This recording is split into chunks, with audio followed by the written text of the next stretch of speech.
Good evening. আচ্ছা দেখো, আজকের ক্লাসে আমি ডেসিমেল থেকে অক্টাল কিভাবে কনভার্ট করে সেটা দেখাচ্ছি। তো একই পদ্ধতি, ডেসিমেল থেকে বাইনারিতে যেভাবে কনভার্ট করেছিলাম সেটাই পদ্ধতি। দশমিকের আগের যে অংশটা মানে 29, একটা সংখ্যা আমি নিয়ে নিয়েছি দেখো।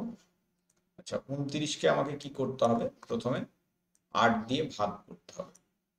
তো 8 দিয়ে ভাগ করলে ভাগফল কত হবে? 3 8 24, আর ভাগশেষ কত হবে? 5। আচ্ছা, 3কে আবার 8 দিয়ে ভাগ করব। তোমরা বলবে যে ভাগ তো করা যায় না, কিন্তু ভাগ না করা গেলেও আমাকে ভাগ করতে হবে, কারণ ভাগফল হবে 0 এবং ভাগশেষ হবে 3। যতক্ষণ না ভাগফল 0 হচ্ছে ততক্ষণ ভাগ করব।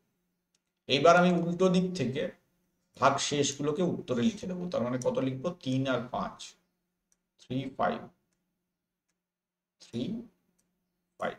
ঠিক আছে, হয়ে গেল 3.35। এবার পয়েন্টের পরের অংশটাকে মানে করবো, হিসেব করবো। 0.0625 এই সংখ্যাটাকে আমি প্রথমে কি করব?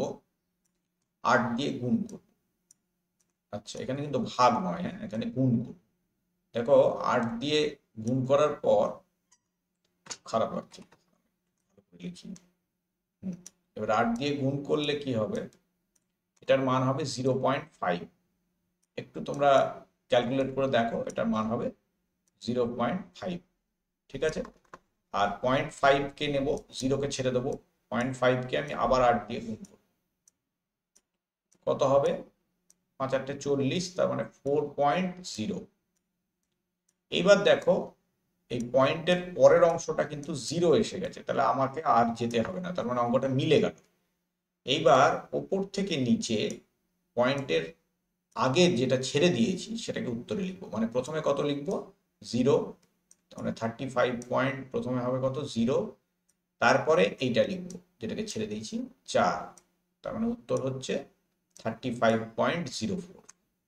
বুঝতে পারলে? এইভাবে আমরা ডেসিমেল সংখ্যাকে অক্টাল সংখ্যাতে কনভার্ট করি। এটা কিন্তু আমি একবারেই তোমাদেরকে মানে দশমিক সংখ্যা দিয়ে উদাহরণ দিয়ে করে দেখালাম। বুঝতে পারলে?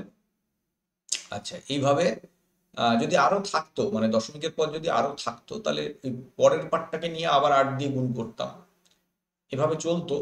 যদি না মিলতো তাহলেও আমরা অন্তত 4 ঘর 5 ঘর অব্দি যাই, তারপর ছেড়ে দিই। এইটা হচ্ছে পদ্ধতি।